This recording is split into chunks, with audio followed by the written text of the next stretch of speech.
వందనాలండి. ఈరోజు జూలై 26 ఎస్తేర్ గ్రంథం. ఎస్తేర్ అంటే చాలా మందికి ఇష్టం. హీరోయిన్ లాగా చూస్తారు కదా. తన ప్రజలందరినీ కాపాడిన వనిత.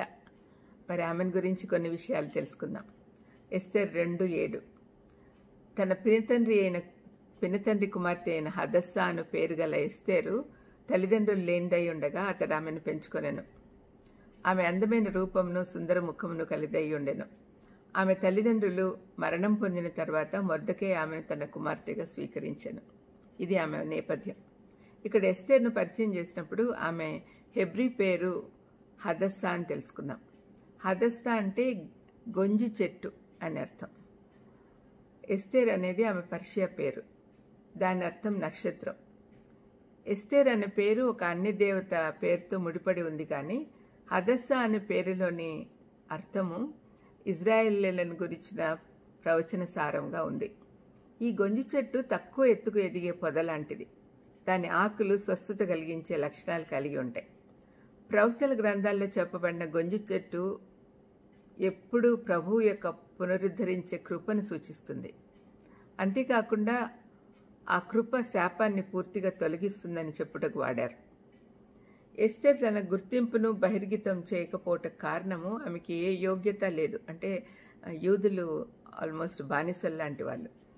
రాజు యొద్దకు ప్రవేశం లేదు. మనం దేవుని బిడ్డలమైన గుర్తింపు కలిగి ఉండటం మన బాధ్యతే, కానీ కొన్నిసార్లు మనం వినడానికి హక్కును గెలుచుకునేంత వరకు మౌనంగా ఉండటం మంచిది. అది మంచి వ్యూహం. అయితే దేవుని కృప వల్ల మనకు జరుగుతున్న మేలును గురించి మన చుట్టుపక్కల వాళ్ళందరూ తెలుసుకోవాలి. దేవుని గొప్పతనం తెలుసుకోవాలి. 3:5 చూస్తే దేవుడు యూదులు సర్వనాశనం చెందుతారనే అవకాశం ఉంది అని కనీసం ఆలోచన కూడా రాకముందే దేవుడు ఎస్తేర్ను సింహాసనంపై కూర్చోబెట్టాడు. ఆయన సార్వభౌముడు కాబట్టి సమస్తం తెలుసు. యూదులకు ఆపద రాబోతుంది అని తెలిసి అంతకుముందే ఎస్తేర్ను రాజభవనంలో ఏర్పాటు చేశాడు. ఈ విధంగా చేయటం వల్ల ఇబ్బంది వచ్చినప్పుడు వారికి సహాయం చేసే స్థితిలో ఒకరున్నారు అనే ధైర్యం వాళ్ళకు ఉంటుంది.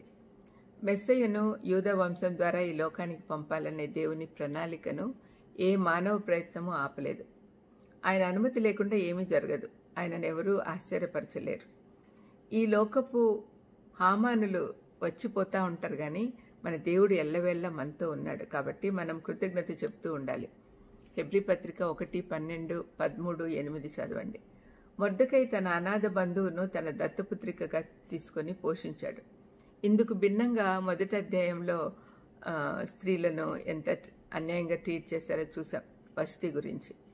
మొర్దెకై అయితే ఆమెకు పాలిచ్చి పెంచిన తండ్రి అయ్యాడు. ఇజ్రాయేలీల చరిత్రలో అనేక సార్లు దేవుడు వారిని పోషించేవాడిగా ప్రస్తావించబడ్డాడు. హదస్సా అనే అందమైన పేరుతో పాటు ఆమెకు సహజ సౌందర్యం ఉంది. ఇజ్రాయెల్ దేశం కూడా ఈ విధంగానే వర్ణించబడింది. అందంగా ఉంది, వదిలివేయబడింది. దేవుడికి చాలా ఇష్టం ఇజ్రాయేలీలు అంటే, తను ఏర్పరచుకున్న జనాంగం.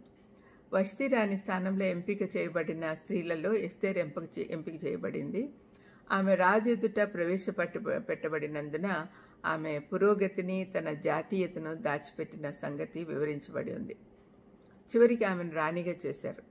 ప్రభు స్పష్టంగా కనపడినప్పటికీ నేపథ్యంలో ప్రజల రక్షణను ప్రభావితం చేయడానికి పరిస్థితులను సమకూర్చాడు. ఎస్తేర్ పుస్తకమంతా దేవుడు సమకూర్చువాడనే సత్యానికి సాక్ష్యంగా ఉంది.